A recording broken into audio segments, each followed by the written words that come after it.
Hey, good morning, everybody. I had to make this alive while I got the time to actually make this video, but I just wanted to say real quick, I was just thinking about Miss Assata Shakur because we know, she passed recently. And as I continue to learn more about her, because mind you, I used to have multiple YouTube channels, probably a little, I'm gonna say 7 years ago or so. And I was really on my pro-black, thing at that time, and I'm actually glad I evolved from that mentality to where I am today, which is still for my people, but just on a different consciousness. But with that being said, when I was in that space, I learned about Asada Shakur, and I admired this woman. I was printing out printouts of her and hanging them up on my wall, but that wasn't what it was about. Understanding that this woman had to leave the land that she was born on for peace, for freedom, and that she stood for our people and did what she could. She basically sacrificed her life, her well-being, her safety, probably her family's well-being and her friends' well-being as well, because we all know the government don't just come for us when we rebel. The government comes for everything surrounding us.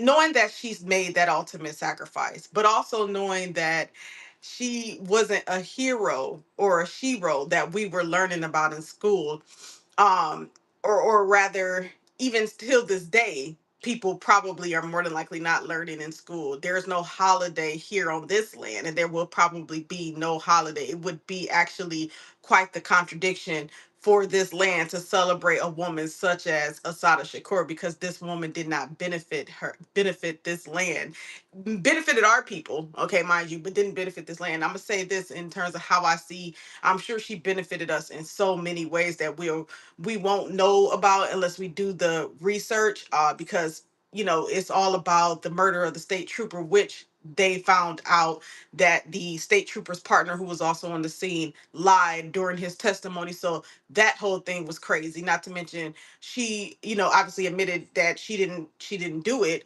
or there was no, there was evidence basically that she did not do it, but they wanted so badly to pin this murder on her, and eventually they got her in prison, and she was able to get some assistance in breaking out of prison, which I'm sure made these individuals even more furious, and it got her on the FBI's most wanted list, and apparently she was the first woman to be on there. But also, when I was watching the news talk about her passing, I don't know if it was Fox 8 or what news channel. It was this Caucasian woman, this white woman that was on there. She was like, you know, it's terrible for the family, and I'm paraphrasing. She's like, it's terrible for the family that the state trooper's family did not get proper justice.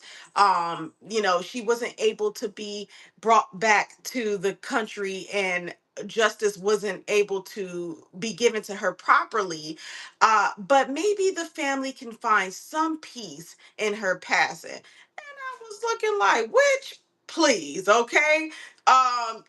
It's crazy. I think the thing that has these folks blood boiling about Asada Shakur's passing is just simply the fact that she was one of us who was able to get away.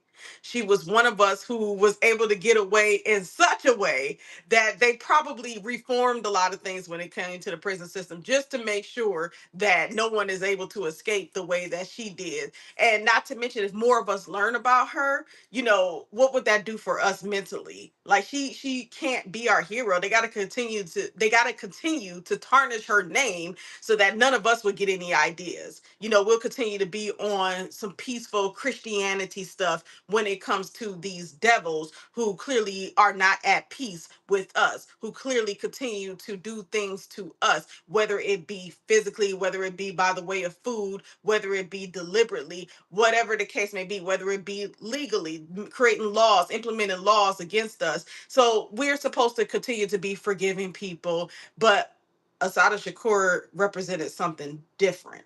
And they're going to continue to basically smear and tarnish her name in the media. But at this point, the woman she's gone. But the way I see her is, she made a sacrifice. She sacrificed basically her life and her time with her family in order to stand for our people.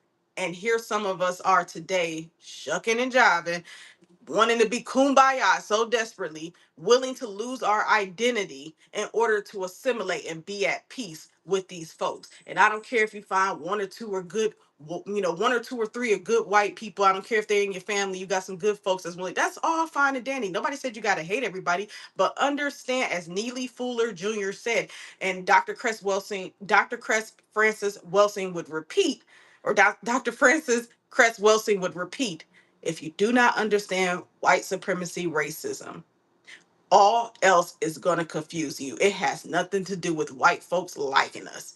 It is about the land and the system and how the two goes hand in hand in order to be taken from us and given to them.